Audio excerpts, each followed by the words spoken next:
Dade County, as most people are well aware, is in the midst of a building boom. The number of building permits issued in this county from October to June of this year is up 18% over the same time period 1 year ago. Financial investments in construction have increased 52%. The big question is, how is this almost feverish pace of building affecting the quality of the product? In short, are purchasers getting what they pay for? Channel 4 News has learned that in at least one case, the answer is no. The El Conquistador is a 380-unit condominium located off Kendall Drive and 142nd Avenue in South Dade. Units cost from $25,000 to $36,000. Residents there are furious over what they got for their money, and at a sometimes heated rally last night told Metro Building Department Supervisor Tom Black to do something about it. We've made several trips to El Conquistador, once accompanied by Dr. Wen Chang, a professor of civil engineering at the University of Miami who does some private work, and Arnold Goldman, a UM graduate, master electrician, and a licensed general contractor for 25 years who has built condominiums. While several of the buildings at El Conquistador are still under construction, some are finished and occupied. In one, where children can and do live, stairways lead right up to the roof, a definite violation of the South Florida Building Code, according to the building department itself. There is no protective gate, the roof has no railing, and to compound matters, several raised pipes run right past the roof entrance, increasing the possibility of someone tripping. Almost every walkway in the building is cracking and deteriorating badly at connecting points because, according to Chang and the Metro Building Department, the builder used the wrong kind of expansion joints. When it rains, water leaks through the cracks, eating away further at the concrete. Some attempts at patching have been made, but Chang says that work too was done wrong and that the concrete eventually will just fall out. In some places where walkways meet, the difference in elevation is close to 2 inches, and while not a violation, certainly a situation that could trip up anyone. In short, says Dr. Chang, someone may get hurt. My general impression is the workmanship is very poor. In particular, the safety of the tenants that live in this apartment right now. There are numerous other code violations at El Conquistador and many examples of what even building department people call poor design and shoddy workmanship. The wrong kind of plaster was used around doors in the complex, according to Goldman, and residents are finding that the substance is cracking and falling out. On more frequently used doors, almost all the plaster is gone, and Goldman predicts that eventually some of the doors will come loose and fall down. It may not be a violation, but many of the doors are hung wrong, with outside light plainly visible through the cracks. Some walls are not straight, and because of improper installation, some of them can actually be moved with your hand. On this non-insulated roof, the slope, according to the building department, is angled away from drain pipes. Standing water is the result. Goldman found electrical violations all over and said it is, in his words, pitiful that people are actually living in buildings like this. Goldman and Chang say that it would take a major undertaking to correct defects in the finished buildings at El Conquistador. Tomorrow night, we'll take a look at the buildings that are still under construction. Ralph?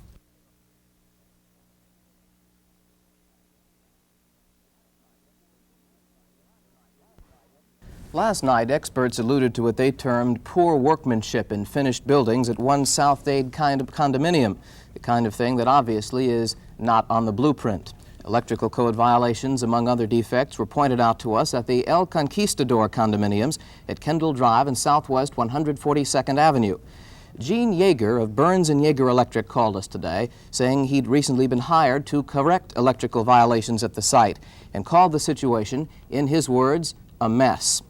The Metro Building Department says it has had to halt work at El Conquistador about a dozen times for various violations, sometimes to protect the workers themselves. Last week, many temporary railings were missing from balconies of buildings under construction. Today, that situation has been corrected and all railings are in place.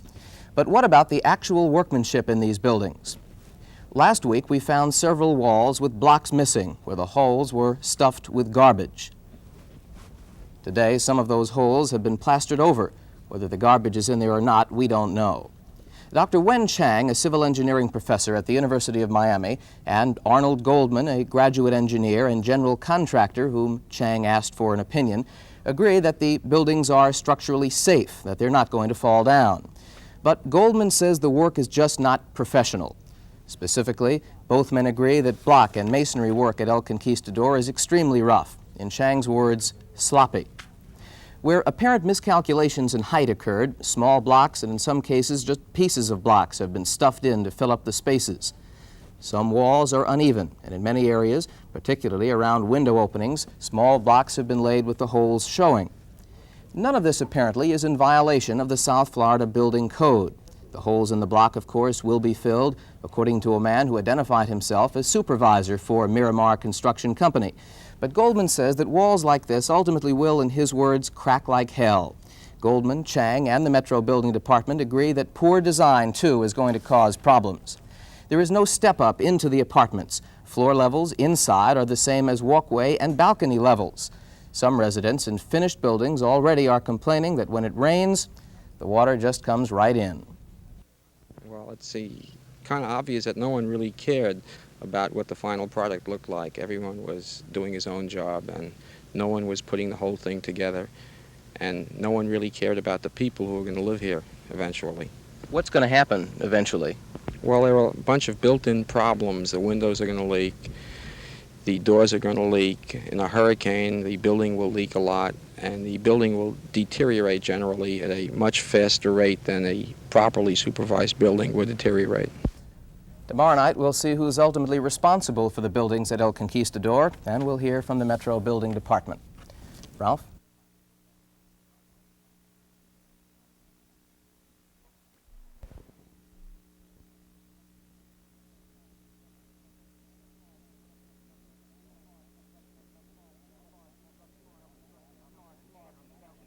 Miramar Construction Company, the outfit actually doing the work at El Conquistador, is using a building permit obtained by another company.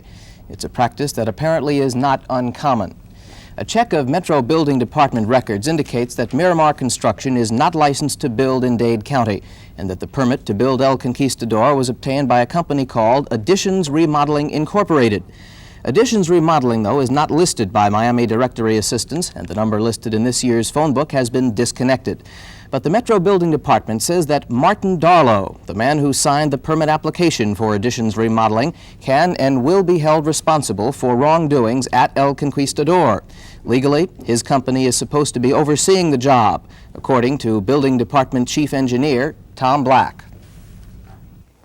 Would it be illegal if Additions Remodeling was not in direct supervision? Yes, it would. There's no way you know that. No, from indications that we have, the contractor has been out here supervising. It's just debatable how much.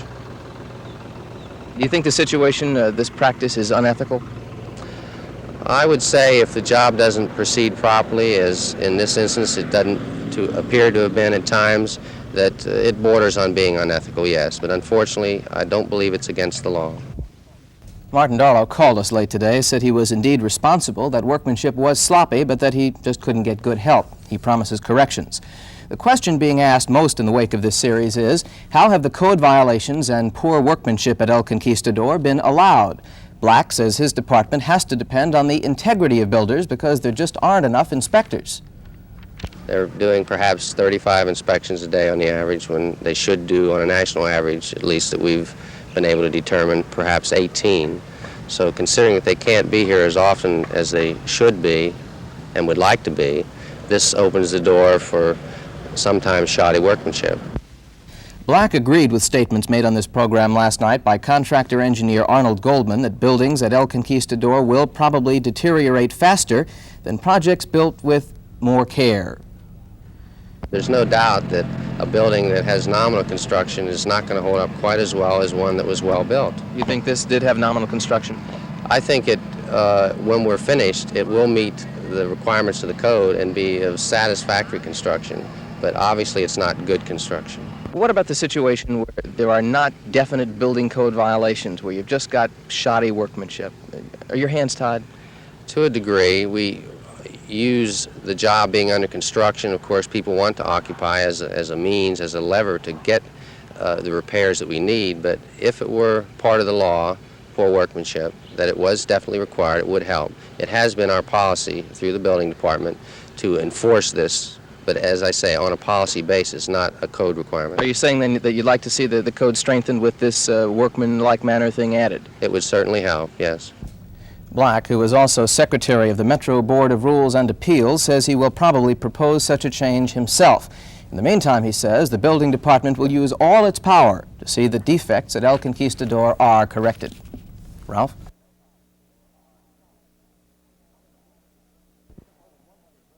More than 100 residents of a sprawling Northwest Dade luxury condominium, fed up with what they term inferior materials, poor workmanship, and other things obviously not on the blueprint, took things into their own hands this morning. Winston Towers off Collins Avenue at 174th Street eventually will consist of 7 24-story structures. But owners in one semi-completed building say that for $35,000 to $55,000, they are not getting their money's worth. So, at dawn today, the residents simply blocked doors to the complex and prevented construction men from entering the building to do work on upper floors. Metro police units kept the peace, while the condominium owners demanded that their units be repaired and completed before any more construction is allowed. The building is without a doubt unfinished. There are no carpets in the lobby or hallways, and plain light bulbs provide the illumination. Residents say the elevators leak and sometimes short out. 44-year-old Leonard Flacker, his wife and 3 children were supposed to move into their $37,000 16th floor unit today. A letter from the builder, Centex Homes, indicated it was complete. Flacker found only pitted concrete floors, no carpeting, and no toilet seat.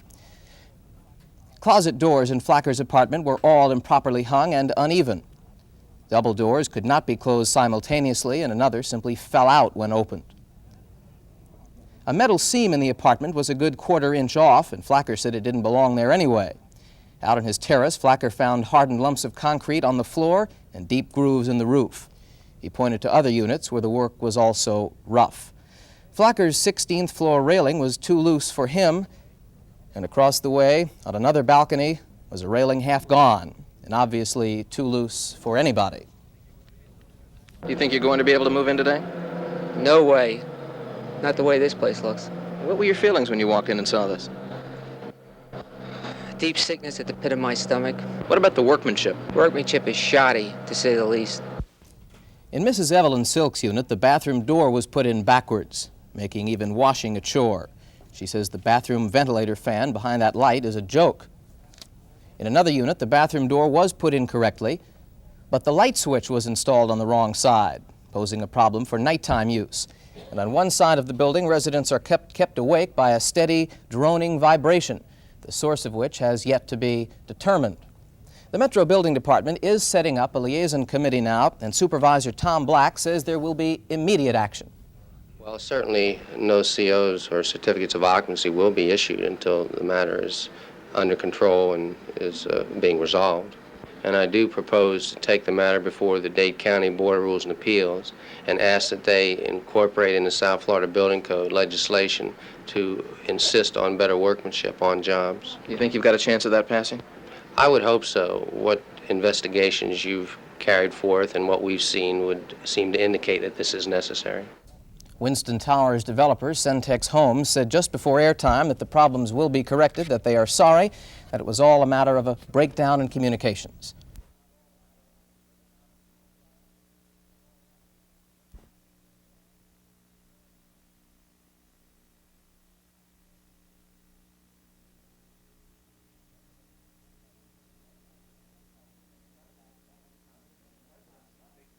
Residents of the big condominium met last night with a representative of the developer, Centex Homes, and agreed on a compromise. Centex will speed up repair work on existing units in the Winston Towers, and the residents will allow construction to continue on upper floors. A visit to Winston Towers today indicated that everything was back to normal, and Centex men were back in the building, moving on with their work. One of the things residents pointed to yesterday was a rather loose railing on the as yet unfinished 18th floor. That was one of the first things repaired by Centex people today. The corporation's regional vice president, Alan Grossman, told us that Centex is trying to be fair, but that residents simply have not officially registered their complaints. That out of 200 complaint forms sent out, only 5% of those were actually returned. Because we have not received back all of the reports, we are knocking on every door in the building of all the homeowners and residents, giving them another report, asking them to please fill it out, and then we will pick it up so that we have information as to what their complaints really are. And what about the problem of no rugs in the lobby and hallways, light bulbs in the halls, unfinished paintwork? Well, specifically in the corridors, we prefer not to install the carpet or to complete the light fixture shades or to complete the painting of the corridors until such time as the move-ins are substantially complete. This avoids the damage that may and most likely will be caused by the move-ins. I have offered to install the carpet in the corridors at any time the homeowners wish. However, after pointing out the reasons why we don't do it, they unanimously agreed that we should wait until the last possible reasonable moment to do so. And Grossman added that things like toilet seats are always put in just before a resident moves in, and that faulty closet doors require only simple adjustments. As for other complaints by owners of Winston Towers condominiums, Grossman says it's like buying a new car. You've got a 1 year's guarantee where defects in materials and workmanship are bound to show up. He says justifiable flaws, all will be corrected.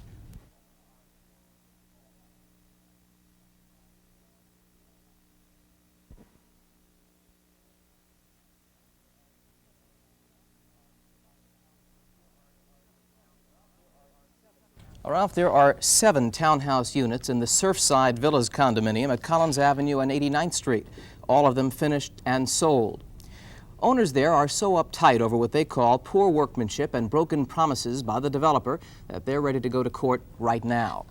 The 2-bedroom, 2 1/2 bath condominiums have been occupied for about 3 months, and residents say developer Irving Schwartz has been totally unresponsive to their complaints. For example, the brochure for Surfside Villas promises a finished penthouse on the roof, screened in. Buyers actually got no screening, and because drains were apparently placed where roof elevation is highest, the result is perpetual standing water, according to the residents. This situation, they say, makes the so-called penthouse useless.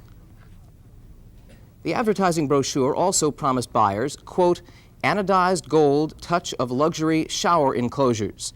What they got was a chromed rod. The shower curtain you see here was bought by the condominium owner. Residents say there are other little things at Surfside Villas, like improperly hung doors where light from the outside is plainly visible, a dishwasher that somebody forgot to bolt in place, and toilets that sometimes fill with hot water when flushed. But the main thing owners of the $55,000 to $60,000 units were angry about was that now familiar word, workmanship. Even in these expensive condominiums, walls are not plastered, but are constructed of what is commonly called wallboard. While use of the material is legal, residents say the way it was put in was simply sloppy. Where 2 pieces of wallboard were joined, you can actually see the tape splice. Many of the walls were uneven and patched, especially around electrical outlets and light switches. The owner of this particular unit said he was stunned when he saw the finished product. In one room, a wall corner was finished off like this, and trim around bathroom doors was badly chipped. In many of the units, floors were uneven and sometimes wavy. The owner of this apartment said his unit wasn't even painted and complained of cracking where the wallboard met the stairs. The same man, looking over the false ceiling in his kitchen, found the real ceiling ripped apart. James Crevelon says that's why he always has insects in the place. What do you think about the workmanship? Cheap and crummy. That's about all I can say about it, cheap and crummy. Surfside Villas developer Irving Schwartz, a bail bondsman, had no comment for us, and we've been unable to reach his partner, Mark Kernis. Surfside building inspector Larry Justin told us that workmanship all during construction was, in his words, quite shoddy, and that he required the builder to make many corrections. But Justin says that with the exceptions of the toilet with hot water and the torn-up ceiling, most of the residents' complaints do not involve building code violations, but rather poor construction, something that, as we have pointed out, is not illegal. The end product at Surfside Villas, again in Justin's words, cheap, cheap, cheap.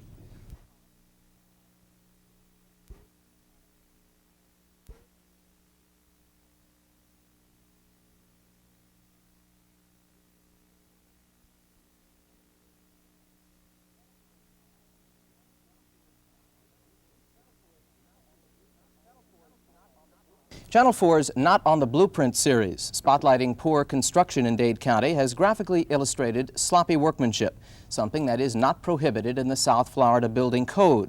While building department officials tell us they are terribly understaffed, the ones on the job legally can't do a thing about sloppy work. Larry Justin is a part-time building inspector for the municipalities of Surfside and Bay Harbor. Justin also is a licensed general contractor actively in the business, so he knows the problems on both sides of the fence. Justin says that the kind of poor workmanship we've been seeing on Not on the Blueprint is not at all uncommon, and that he would have to approve much of it. I am governed as an inspector by the South Florida Building Code, and if they meet those requirements, I pass it. Personally, I would prefer not to, but as an inspector, as of this time, we really have no control over quality of work. It's purely meeting the standards of the South Florida Code that I'm concerned with. In other words, you see sloppy work, and if it doesn't violate the code, there's just nothing you can do. That's right. Justin says he would like to see all that changed. One big question that comes to mind is, why is there so much sloppy work? The people doing the job either don't know what they're doing or don't care. How does that happen?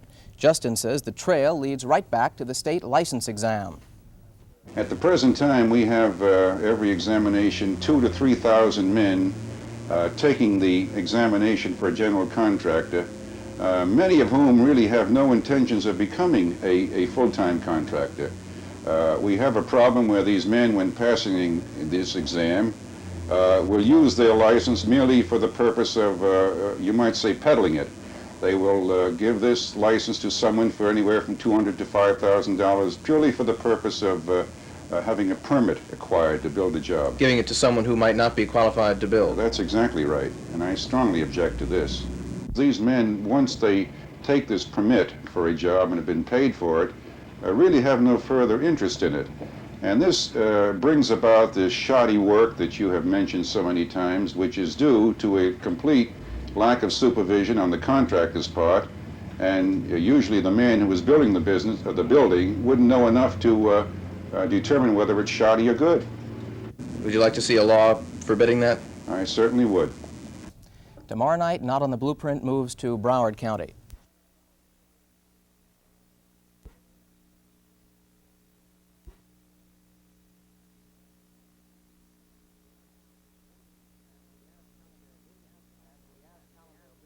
And we asked Hallandale building officials today, Ralph, if they could show us some examples of poor workmanship in construction. They didn't have to go very far to do just that. The 2500 building is located, appropriately enough, at 2500 East Hallandale Boulevard. It's a new building and has, among other tenants, the Hallandale Building Department. The department's new director, 34-year-old Ralph O'Fallon, who has been on the job just 2 weeks, says he has already found numerous examples of poor workmanship, literally in his own backyard. Some actually violations of the South Florida Building Code. How bad are the actual defects in this building? Well, major enough to have caused a structural failure in the parking structure, and I had to close it down. O'Fallon was referring to this. He claims this portion of the parking lot ramp buckled under pressure and cracked. Furthermore, says O'Fallon, the builder, Pat Siegel of Atlantic Coast Development Corporation, knocked down the cracked section without a permit and put up this wooden barricade, again, without authorization from the building department. Developer Siegel, who warned O'Fallon to watch what he said and mentioned possible litigation, chose not to comment on the situation today. But O'Fallon took photographer Warren Jones and I on a tour of the exterior of the structure, and at almost every step we could see cracks, both minor and major, according to O'Fallon. These particular spiderweb-like cracks were caused, said O'Fallon, because there was too much water in the stucco mix. This cracking on the exterior of the building, he said, might well be only superficial, but still an example of poor workmanship. A section underneath the parking lot in a corner was cracking badly. In fact, so much concrete had chipped away that a steel reinforcement rod was actually showing through. There were other cracks, too, some still wet from where water had leaked through from the top.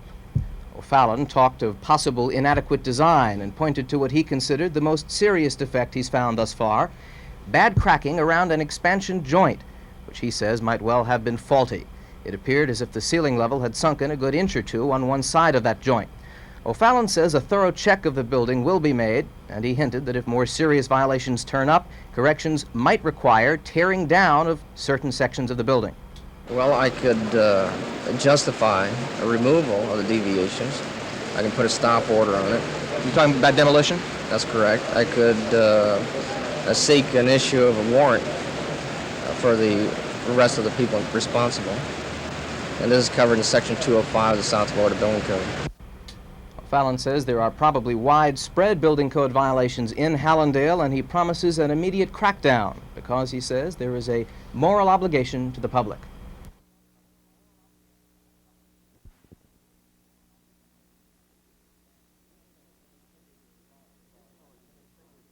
Additional administrative response to our Not on the Blueprint series surfaced today at a meeting of the County Board of Rules and Appeals. Poor workmanship was the first item on the agenda of the 15-member advisory body, made up primarily of men in the building industry. Secretary Tom Black, who is also construction control supervisor for Metro's building department, urged that the South Florida Building Code be strengthened so that inspectors could prohibit shoddy work. Black reminded the board that his staff has a workload that is, in his words, horrendous. But the reaction to his proposal was far from unanimous. Board members seem to agree that poor workmanship is the result of a variety of interrelated factors, but they each had different ideas about what factors are the most important and which solutions would best work. They do admit the problems are there and should be dealt with. Very recently, a good-sized building went down and collapsed the walls, and it seems so primarily because of poor welding. Where there is poor workmanship, I think it's got to do with lack of training of the workmen in various areas, from carpenter work up to electrical and plumbing and all of them. They have people here that are working that have been trained in this area. And I think first it's training of the workmen, and second it's the supervision on the contractors who aren't doing good work, because there are a lot of contractors doing good work.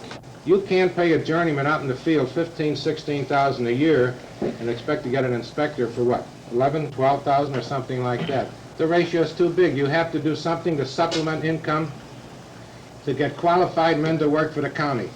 Even if the county were to have more inspectors, I don't really see how even a qualified inspector visiting a job for several minutes can ensure, other than in a psychological way, the fact that you're going to get good workmanship for the other 7 hours and 45 or 30 minutes when he's not on the job. Even if we as a board were attempted to write an addition to the South Florida Building Code, specifically spelling out what we thought good workmanship was, it would almost become non-enforceable, because good workmanship on one job, that criteria may not be the valid criteria for good workmanship on another job. Chairman Warshaw turned the problem of poor workmanship in construction over to a sick-man committee with instructions to come back with recommendations as soon as possible. Any ultimate decision, though, will come from the Metro Commission.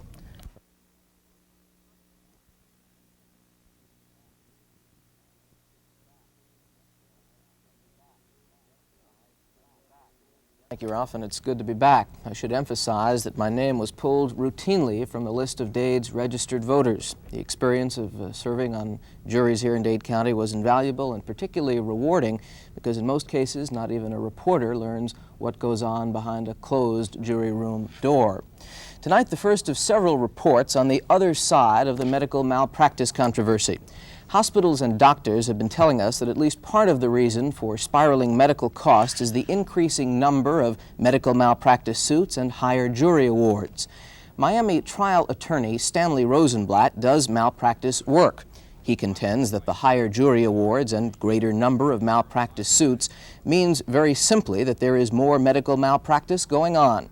Without question. Of course that's what it indicates. The doctors are now up in arms, but we have to recognize and realize that really until about 10 years ago, doctors and hospitals were sacrosanct. No one looked at them. No one questioned the results. Now for the first time, we have doctors viewed just as lawyers or accountants or other professionals are viewed, and if they commit medical malpractice or negligence, the philosophy now is that they will have to pay for it if it can be proved. And I might add that it is usually difficult to prove because the doctor has no difficulty whatever in getting his physician colleagues and friends to come in and say that he didn't do anything wrong. So the burden is on the plaintiff, the person suing. Can the plaintiff get a doctor locally to testify against another doctor? This is usually extremely difficult. However, In most cases, you don't need a local doctor as long as you have a qualified physician. That physician can be from out of town. Later this week, Attorney Rosenblatt tells us of some medical horror stories.